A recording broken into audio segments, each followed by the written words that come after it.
Good morning बेटा। Body fluid और blood circulation में आपने कल क्या पढ़ा था?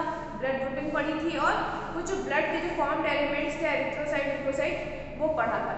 अब आज हम एक नई चीज पढ़ेंगे। जैसे आप लोगों ने ब्लड ग्रुप पढ़ा था और ब्लड ग्रुप से रिलेटेड आप लोगों ने ये चीजें सुनी होंगी कि किसी का ब्लड ग्रुप ए पॉजिटिव है, किसी का बी पॉजिटिव है, किसी का ए नेगेटिव है, किसी का बी नेगेटिव है। तो ये पॉजिटिव नेगेटिव का जो सिंबल है ये किस चीज को डिनोट करता है, हमें ये देखना है। तो ये जो पॉजिटिव और नेगेटिव सिंबल्स हैं ये RH ग्रुपिंग को शो करते हैं। किसको शो करते हैं? RH ग्रुपिंग को शो करते हैं। तो ये RH ग्रुपिंग बेसिकली होता क्या है? तो RH एक एंटीजन है, RH एक एंटीजन है और इस RH फैक्टर को, इस RH एंटीजन को सबसे पहले ड्रेसेस मंकीज में देखा गया था। ड्रेसेस मंकीज में देखा गया था, इस वजह से ड्रेसेस की वजह से इसको नाम RH दिया गया।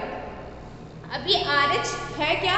तो RH एंटीजन बेसिक नियरली 80% तक ह्यूमंस में पाया जाता है। कितना पाया जाता है? RH एंटीजन ह्यूमंस में 80% तक पाया जाता है। ह्यूमंस में 80% तक ये RH एंटीजन पाया जाता है। और ये कहाँ पाया जाता है? ये पाया जाता है RBCs की सरफेस पे। ये एंटीजन हमें कहाँ मिलता है? ये हमें मिलेगा RBCs की सरफेस पे। ठीक।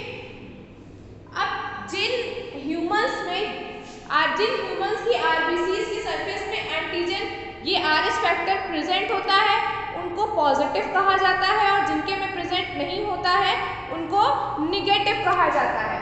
तो जिन ह्यूमंस की RBCs में RH फैक्टर प्रेजेंट होता है, RBCs की सरफेस में अगर ये RH प्रेजेंट है तो उसको क्या बोलेंगे हम? RH positive. और अगर ये RH फैक्टर एब्सेंट है तो उसको हम क्या कहेंगे? RH negative. इतनी बात आई? क्या है RH ग्रुपिंग? क्या है? RH एक एंटीजन है और इन एंटीजन्स को सबसे पहले रेसेस मंकीज में फाउंड किया गया था। रेसेस मंकीज में देखा गया था RH एंटीजन 80% तक ह्यूमंस की RBCs में पाया जाता है और ये RH एंटीजन RBCs की सरफेस पर होता है। और जिन ह्यूमंस की बॉडी की RBCs में, बॉडी के ब्लड में RBC की सरफेस पे RH एंटीजन प्रेजेंट होगा वो RH पॉजिटिव होंगे और जिनके में एब्सेंट होगा वो RH निगेटिव होंगे। लाइक जैसे A पॉजिटिव, किसी का ब्लड ग्रुप A पॉजिटिव है तो दैट मीन्स कि उसकी RBCs की सरफेस पे RH एंटीजन प्रेजेंट है, इस वजह से वो पॉजिटिव है और A उसका ब्लड ग्रुप है तो वो A पॉजिटिव हो गया। इसी तरह जैसे B निगेटिव है तो क्या होता है? किसी का ब्लड ग्रुप B है बट उसकी RBCs की सरफेस पे RH एंटीजन एब्सेंट है, दैट इज व्हाई वो निगेटिव है। तो ये है RH ग्रुपिंग। ठीक। अब एक RH निगेटिव व्यक्ति के अंदर यदि RH पॉजिटिव ब्लड डाल दिया जाए, जैसे हम ब्लड डोनेट करते हैं, जिस तरह से हम ब्लड ग्रुप मैच करते हैं उसी हिसाब से हमें RH ग्रुपिंग भी मैच करनी पड़ती है। अगर हम मैच नहीं करेंगे तो वो मिसमैच हो जाएगी और वो एक स्पेसिफिक एंटीबॉडीज को क्रिएट कर लेगी जो बॉडी में क्या करेगी? अपोजिट रिएक्शन करेगी। तो इसीलिए जैसे हम ब्लड ग्रुप मैच करवाते हैं, ब्लड डोनेट करने से पहले ब्लड ग्रुप हम मैच करवाते हैं, उसी तरह से हमें RH ग्रुपिंग भी मैच करवानी है। अगर मान लीजिए किसी जिसको हमें ब्लड देना है वो एक RH पॉजिटिव है, वो पेशेंट क्या है? जो रेसिपिएंट है वो RH पॉजिटिव है, लेकिन जो डोनर है वो अगर RH निगेटिव का होगा तो क्या होगा? वो मिसमैच हो जाएगा और स्पेसिफिक एंटीबॉडीज क्रिएट करेगा जिसकी वजह से क्या होगा? अपोजिट रिएक्शन करेगी बॉडी। इसलिए हमें RH ग्रुपिंग भी मैच करवानी पड़ती है। अगर A पॉजिटिव है तो A पॉजिटिव वाला ही ब्लड देगा उसको। कुल मिला के बात क्या हुई कि जो ग्रुपिंग्स हैं इनको भी हमें मैच करना जरूरी है। सिर्फ ब्लड ग्रुप मैच करने से काम नहीं बनेगा, हमें ग्रुपिंग भी मैच करनी पड़ती है। हम RH ग्रुपिंग भी मैच करेंगे। अगर A पॉजिटिव है तो A पॉजिटिव ब्लड ही चाहिए हमें। ठीक।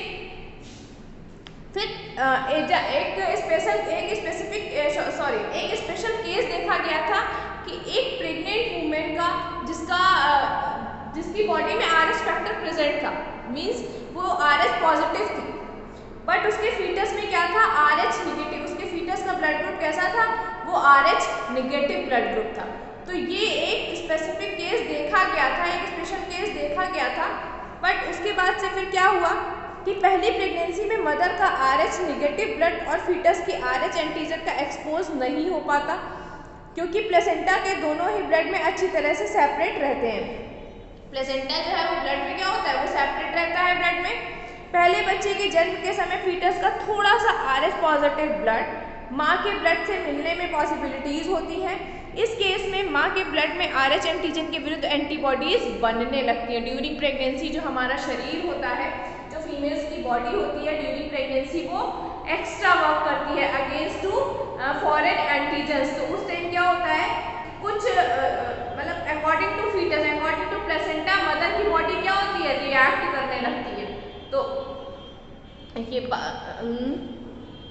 ये इसलिए अगली प्रेगनेंसी के केस में माँ RH निगेटिव की एंटीबॉडीज, जब वो प्लेसेंटा की जब फर्स्ट टाइम प्रेगनेंसी थी, तो फर्स्ट टाइम प्रेगनेंसी में जो फीटस था, जो प्लेसेंटा था, वो RH निगेटिव था और जो मदर थी वो RH पॉजिटिव थी। बट ड्यूरिंग प्रेगनेंसी जो मदर की बॉडी है वो अकॉर्डिंग टू प्लेसेंटा वर्क करती है। इस वजह से क्या हुआ था कि फर्स्ट प्रेगनेंसी में जो प्लेसेंटा का जो RH निगेटिव ब्लड था, वो मदर के RH पॉजिटिव के साथ मिलकर के कुछ एंटीबॉडीज उसने बनाई थी। इस वजह से क्या हुआ, जब वो सेकेंड प्रेगनेंसी का केस आया, सेकेंड प्रेगनेंसी में क्या हुआ कि माँ का जो ब्लड था वो बच्चे के ब्लड से, प्लेसेंटा से क्या हुआ, मैच होने लगा, मैच कर गया। मीन्स अगर वो नेगेटिव था या पॉजिटिव था, कुछ भी था, बट वो वर्क कैसे, मदर की बॉडी वर्क कैसे कर रही थी, अकॉर्डिंग टू प्लेसेंटा वर्क कर रही थी। तो क्या है कि RH ग्रुपिंग में हमें क्या देखना है, जब भी अगर हम किसी को ब्लड डोनेट करेंगे या रिसीव कर रेसिपिएंट है, अगर हम रेसिपिएंट हैं या हम डोनर हैं, हम कुछ भी हैं, तो अगर हम ब्लड दे रहे हैं या हम ले रहे हैं, तो हमें ब्लड के साथ में एक RH ग्रुपिंग, RH फैक्टर्स को भी मैच करना कंपलसरी होता है। तो ये तो आपकी बात हो गई RH ग्रुपिंग की। अब नेक्स्ट टॉपिक है आपका कोगुलेशन ऑफ ब्लड। अब ये कोगुलेशन ऑफ ब्लड क्या होता है, कोगुलेशन ऑफ ब्लड।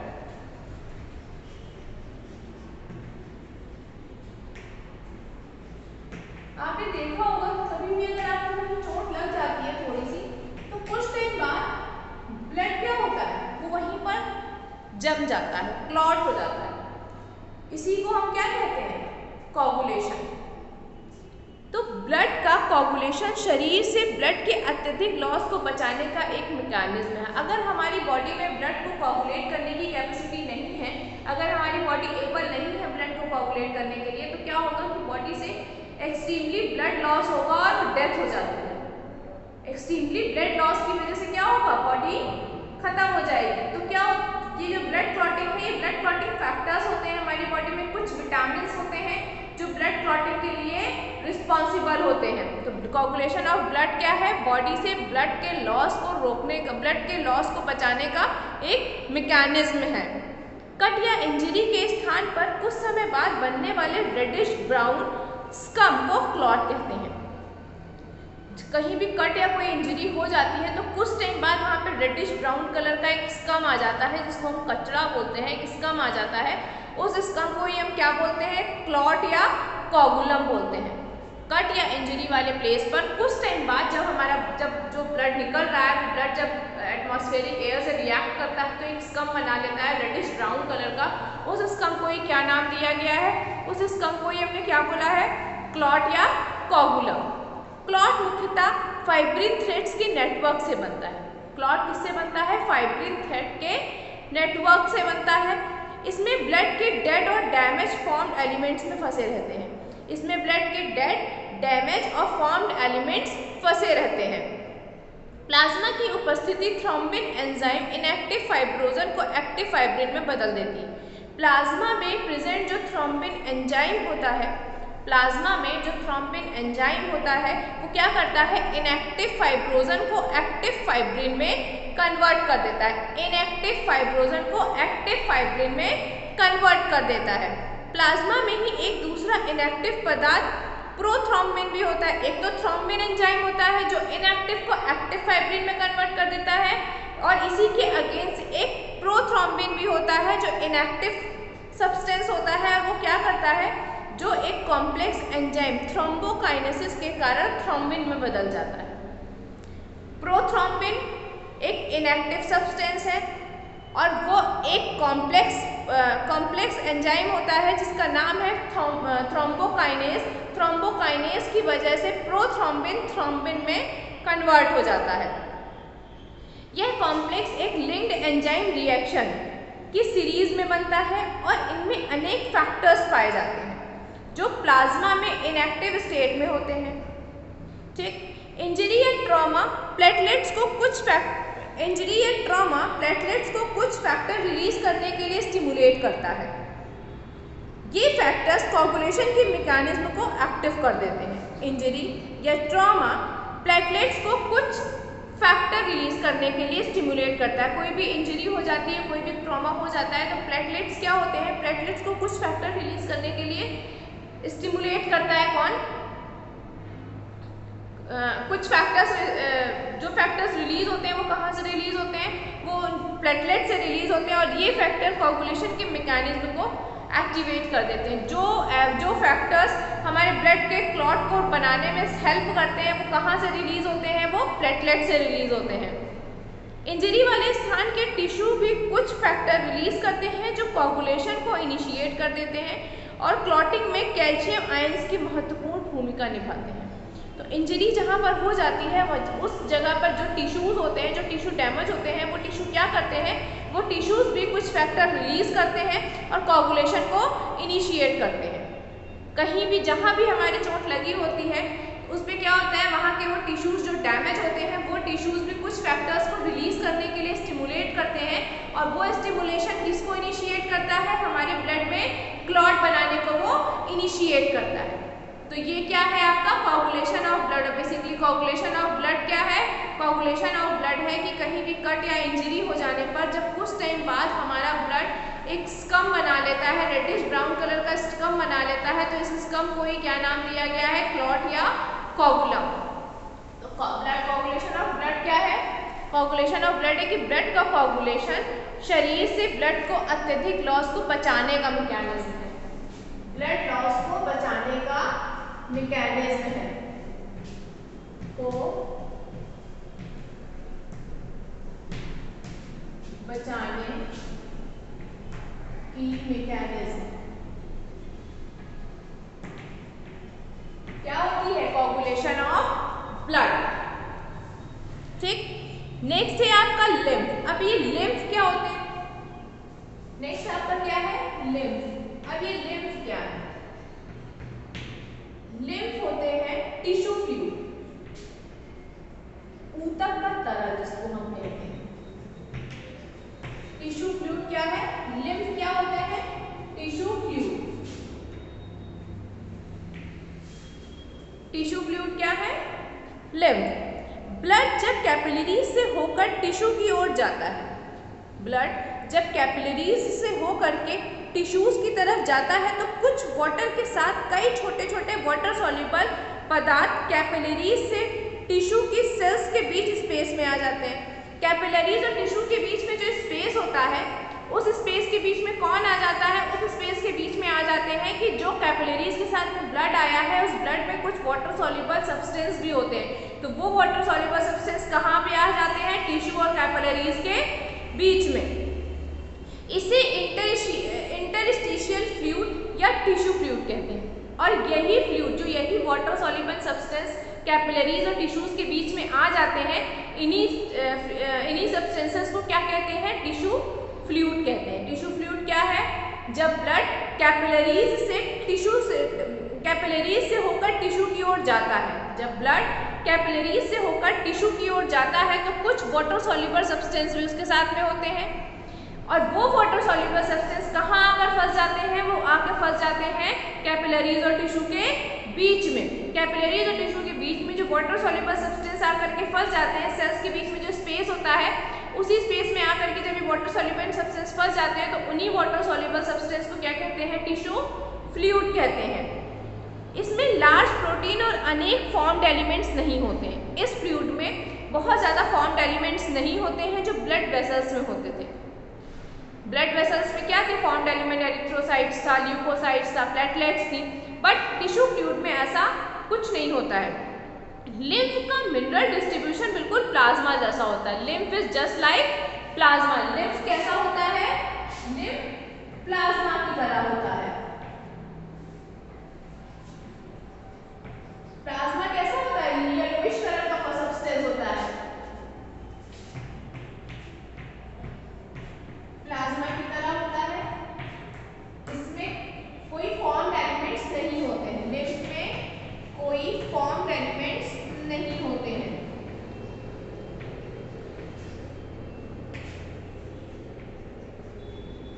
एलिमेंट्स नहीं होते। ठीक, लिम्फ में कोई फॉर्म्ड एलिमेंट्स नहीं होते हैं। और लिम्फ का मिनरल डिस्ट्रीब्यूशन कैसा होता है? प्लाज्मा की तरह होता है। लिम्फ का जो मिनरल डिस्ट्रीब्यूशन या जो कंपोजिशन होता है वो प्लाज्मा की तरह होता है। लिम्फ का मिनरल डिस्ट्रीब्यूशन, मिनरल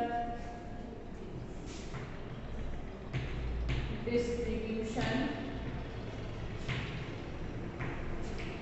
प्लाज्मा की तरह होता है।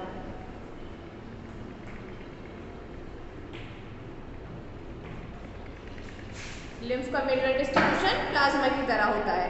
ब्लड और टिश्यू सेल्स के बीच न्यूट्रिएंट्स, गैस इत्यादि का एक्सचेंज इसी फ्लूइड के माध्यम से होता है। ब्लड और टिश्यू सेल के बीच में जो भी ट्रांसमिशन होता है, ब्लड और टिश्यू सेल्स के बीच में जो भी न्यूट्रिएंट्स और गैस का एक्सचेंज होता है, ब्लड और टिश्यू सेल्स के बीच, ब्लड और टिश्यू सेल्स के बीच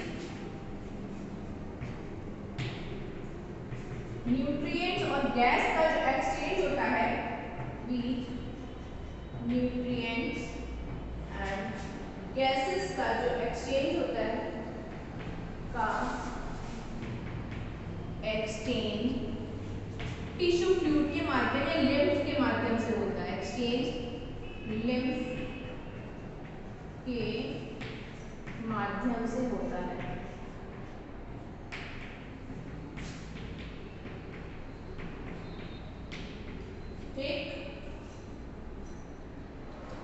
लिम्फेटिक सिस्टम इस फ्लूइड को कलेक्ट करता है और इसे एक बड़ी वीन में वापस भेज देता है। जो भी लिम्फेटिक सिस्टम होता है वो इस फ्लूइड को कलेक्ट करता है और कहाँ भेज देता है? एक बड़ी वीन के पास वापस भेज देता है। लिम्फेटिक सिस्टम में जो फ्लूइड होता है उसे लिम्फ कहते हैं। लिम्फेटिक सिस्टम में जो भी फ्लूइड प्रेजेंट होता है उसको क्या कहते हैं? लिम्फ कहते हैं। लिम्फ एक कलरलेस फ्लूइड होता है। लिम्फ क्या होता है? लिम्फ कैसा है? लिम्फ कलरलेस होता है। लिम्फ रंगहीन, कलरलेस फ्लूइड होता है। एक कलरलेस फ्लूइड होता है और इसमें स्पेशल लिम्फोसाइट्स होते हैं जो बॉडी के इम्यून रिस्पॉन्स के लिए उत्तरदायी होते हैं। लिम्फ में क्या होते हैं? स्पेशल लिम्फोसाइट होते हैं। लिम्फ में स्पेशल लिम्फोसाइट्स होते हैं। स्पेशल लिम्फोसाइट्स होते हैं और ये रिस्पॉन्सिबल किसके लिए होते हैं? ये इम्यून रिस्पॉन्स के लिए रिस्पॉन्सिबल होते हैं। ये इम्यून रिस्पॉन्स के लिए रिस्पॉन्सिबल होते हैं। फिर लिम्फ भी न्यूट्रिएंट्स, हार्मोन्स इत्यादि के लिए महत्वपूर्ण कैरियर का काम करता है। लिम्फ एक कैरियर का काम करता है। कहाँ पर? न्यूट्रिएंट्स और हार्मोन्स के बीच में एक कैरियर का काम करता है। इंटेस्टिनियल विलाई में उपस्थित लैक्टेल्स में लिम्फ के द्वारा फैट का एब्जॉर्प्शन होता है। लिम्फ क्या करता है? लिम्फ फैट का भी एब्जॉर्प्शन करता है। लिम्फ क्या करता है? फैट एब्जॉर्प्शन भी करता है। फैट का एब्जॉर्प्शन करता है। कौन? लिम्फ। तो ये था आपका lymph, coagulation of blood and RH grouping. Next हम लोग सर्कुलेटरी पाथवे पढ़ेंगे, वो कल पढ़ेंगे। आज के लिए इतना ही रखते हैं।